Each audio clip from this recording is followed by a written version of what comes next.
بسم الله الرحمن الرحیم. سورة القدر، سورة لیلة القدر مرتویلے کی.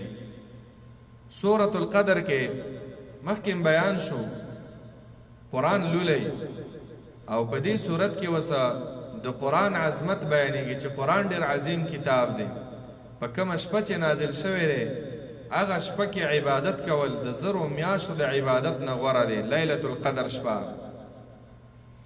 بسم الله شروع کوم په امداد د نوم د الله تعالی باندې. الرحمن داس الله تعالی چې عام رحم کوونکی دی په دنیا کې په مسلمانانو په کافرانو باندې. الرحیم داس الله تعالی چې خاص رحم کوونکی دی په آخرت کې صرف په مؤمنانو باندې. انا انزلناه فی لیلة القدر، یقینا موږ نازل کړی دی دا قرآن فی لیلة القدر په هغه شپه د قدر کې. فی لیلة القدر په شپه د قدر کې. انزلناه قرآن خو په دریش کاله کې نازل شوی دی، نو انزلناه فی لیلة القدر د دې دوه مطلب دي. قرآن خو الله رب العالمین په دریش کاله کې نازل کړی، دلته رب العالمین فرمایي چې ما په لیلة القدر کې نازل کړی دی. یوه ترجمه دا ده د عبدالله ابن عباس رضی الله عنه او د سعید ابن جبیر چې قرآن اول هغه ټول نازل شوی او د اول اسمان ته الله رب العالمین د لوح محفوظ نه نازل کو په یو ځل باندې د اول اسمان ته، بیا د اول اسمان نه په ورو ورو نازلېدو. نو د اولنې چې نازل شوی د اول اسمان ته دا په لیلة القدر کې. انزل القرآن جملة واحدة في ليلة القدر إلى السماء الدنيا. د عبدالله ابن عباس رضی الله عنه تفسیر دی. بیا باس دنیا ته لږ لږ را نازلېدو. دویم تفسیر دا دی دنیا ته چې راغلی دی نو شروع د قرآن د نزول دا په لیلة القدر کې شوی ده. اولنی آیاتونه د قرآن دا په لیلة القدر کې وشو، یعنی په دې شپه کې را نازل شو. نو بیا ترجمه داسې ده انا انزلناه، یقینا موږ شروع کړی دی نازل اول د دې قرآن فی لیلة القدر په هغه شپه د قدر کې. لیلة القدر شپه د قدر ده. قدر ویل کېږي عزت ده. دا دې شپې ته قدر ځکه وایي چې د دې شپې عزت ډېر دی. ولې ډېر دی؟ ځکه چې په دې شپه کې قرآن نازل شوی، الله ورله عزت ورکړی. او د دې شپې بندګي خیر من الف شهر، د زرو میاشتو د بندګۍ نه غوره ده. نو دای هغه عزت شو د دې شپې.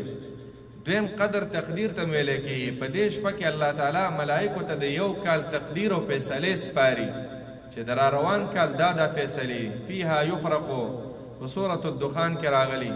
لیلة مبارکه کې نازل شوی دی. په دې کې هغه د کال فیصلې الله رب العالمین ملائکو ته ورکي چې دا کارونه به په دې کال کې کېږي. لیلة القدر د عزت والا شپه ده، د تقدیر والا شپه ده. په دې شپه کې اندازه لګولی کېږي. وما ادراک ما لیلة القدر، او څه پوهه درکړې ده تا لره ای پیغمبره ما لیلة القدر چې څه ده شپه د قدره. په دې استفهام او په دې سوال کې هغه عظمت د دې شپې ته اشاره ده چې ډېره ناشنا شپه ده. او خاص ناشناوالی دا دی چې رب العالمین یو صورت په قرآن کې په دې نوم باندې هغه مسما کړی لیلة القدر. لیلة القدر هغه شپه د قدر چې د مونږ او تاسو چې ورته شو قدر وایو، شب قدر وایو. شپه د قدر خیر دا ډېره غوره ده من الف شهر، د زرو میاشتو نه. څه معنا غوره؟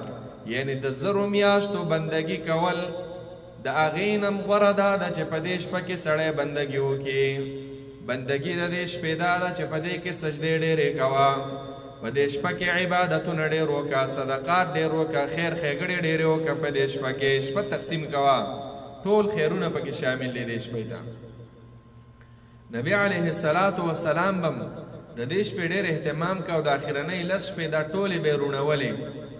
اذا دخل العشر، د اخرنۍ لس شپې چې به را داخل شي، نبی علیه السلام فرمایي چې دا شپه د قدر د رمضان په اخرنو لسو شپو کې ده. نو چې دا شپې به را داخلې شوي نو شد مئزره، ملا به یې وتړله نبی علیه السلام. و ایقظ اهله، خپل بچي به ماشومان ښځې دا به هغه به رایښولې د عبادت دپاره. و احیا لیله، ټوله شپه به د الله بندګي کوله. نو دا داسې یوه بهترینه شپه ده.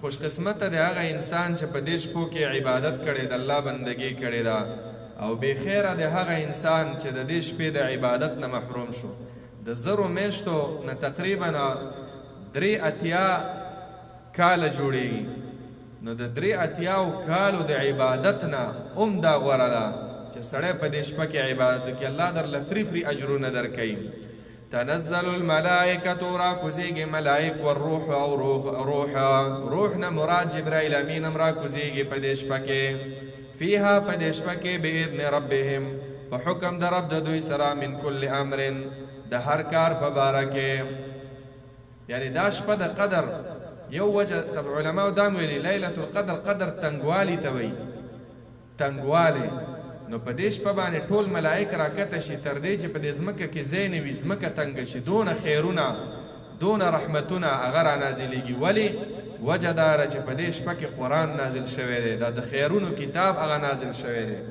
جبرائیل امین هم را روان وي د ملائکو سره او هغه هم راکوزېږي سلام شپه د امن او سلامتیا ده هي دا شپه چې ده حتی مطلع الفجر تر را ختلو د سبا پورې سحر پورې دا شپه په دې شپه کې سلامتیا ده د ټولو مصیبتونو نه احادیثو کې راغلي دي چې په دې شپه باندې حتی دا ستوري چې دا کومې شغلې ولي شیطانه په دې شپه باندې دغه شغله نه ویشتلی کېږي او سلامتیا ده د شرونو نه الله رب العالمین پکې خیرات برکات امنونه را لېږلي په دې شپه کې نو دا سورة القدر و چې د دې شپې هغه فضیلت هغه پکې رب العالمین بیان